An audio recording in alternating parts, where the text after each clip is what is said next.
السلام علیکم۔ اس پروگرام میں ہم ذیابیطس کے مریضوں اور عوام کو ذیابیطس سے متعلق آگاہی فراہم کریں گے۔ سب سے پہلے ذیابیطس کی تاریخ۔ 1500 قبل مسیح میں ایک یونانی ڈاکٹر نے سب سے پہلے ذیابیطس کا تذکرہ ایسے مریضوں کے حوالے سے کیا جن کو زیادہ پیشاب خارج ہونے کی شکایت تھی۔ لاطینی زبان میں ذیابیطس کے معنی زیادہ خارج کرنے کے ہیں۔ سن 1700 عیسوی میں ذیابیطس کے ساتھ ملائٹس کا لفظ بھی شامل کیا گیا جس کے معنی میٹھے یا شہد کے تھے۔ کیونکہ پیشاب میں شکر پائی گئی، اس وقت لوگ اس مرض سے بہت خائف تھے کیونکہ اس مرض میں اموات جلدی ہو جایا کرتی تھی۔ سن 1900 میں ایک جرمن سائنسدان نے یہ انکشاف کیا کہ لبلبہ یا پینکریاس میں کچھ خاص طرح کے خلیے ایک جزیرے کی شکل میں موجود ہوتے ہیں۔ اس کیمیائی مرکب کا نام انسولین اس لیے رکھا گیا کہ لاطینی زبان میں انسولین کے معنی جزیرے کے ہیں۔ کینیڈا کے 2 سائنسدانوں نے ان خلیوں سے انسولین حاصل کی۔ لبلبہ کیا ہے؟ لبلبہ یا پینکریاس ایک لمبوترا جیلی نما عضو ہے جو معدے کے پیچھے واقع ہوتا ہے۔ لبلبے میں ایک رطوبت ہوتی ہے جسے لبلبے کا رس یا پینکریاٹک جوس کہتے ہیں۔ یہ رطوبت لبلبے کی نالی کے ذریعے چھوٹی آنت میں داخل ہوتی ہے۔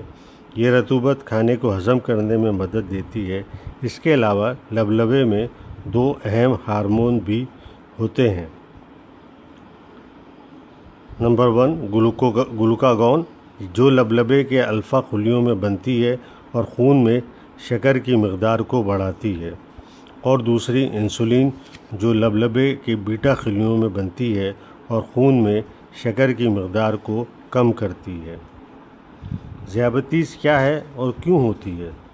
انسانی جسم میں لبلبے کے اندر بیٹا خلیے قدرتی طور پر خون میں موجود گلوکوز کی مقدار کے حساب سے انسولین پیدا کرتے ہیں، جو خون میں شامل ہو کر خون میں موجود گلوکوز کو جسم کے تمام خلیوں میں داخل ہونے میں مدد کرتی ہے تاکہ گلوکوز سے جسم توانائی حاصل کر سکے اور خون میں شکر کی مقدار بھی ایک خاص حد سے آگے نہ بڑھے۔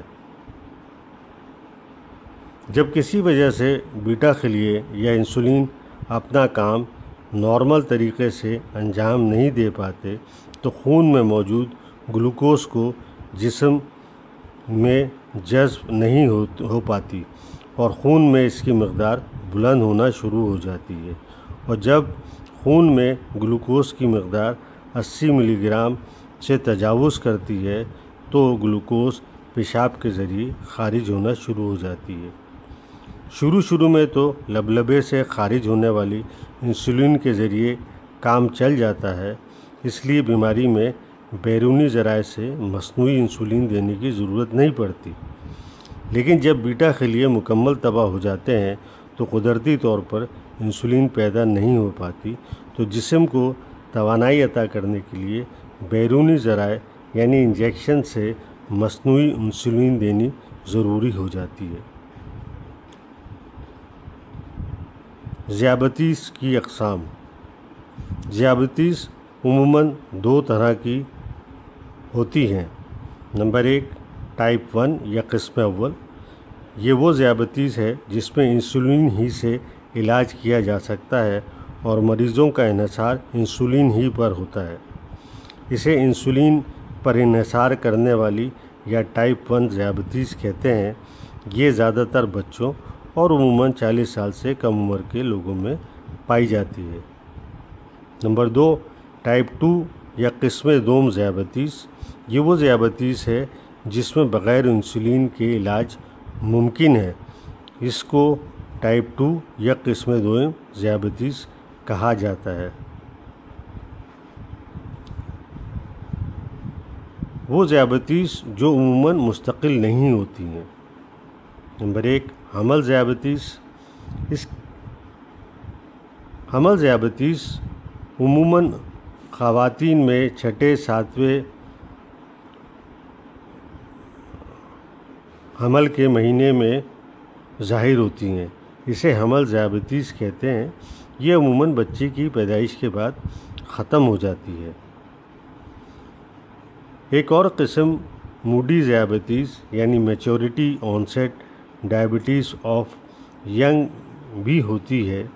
یہ ٹائپ 2 ہی کی قسم ہے جو بچوں یا کم عمر افراد کو متاثر کرتی ہے اور عموماً غلطی سے ٹائپ 1 ذیابیطس کے طور پر تشخیص کی جاتی ہے اور علاج بھی ٹائپ 1 ذیابیطس کی طرح شروع ہو جاتا ہے، جبکہ اس کا علاج ٹائپ 2 ذیابیطس کی طرح ہونا چاہیے۔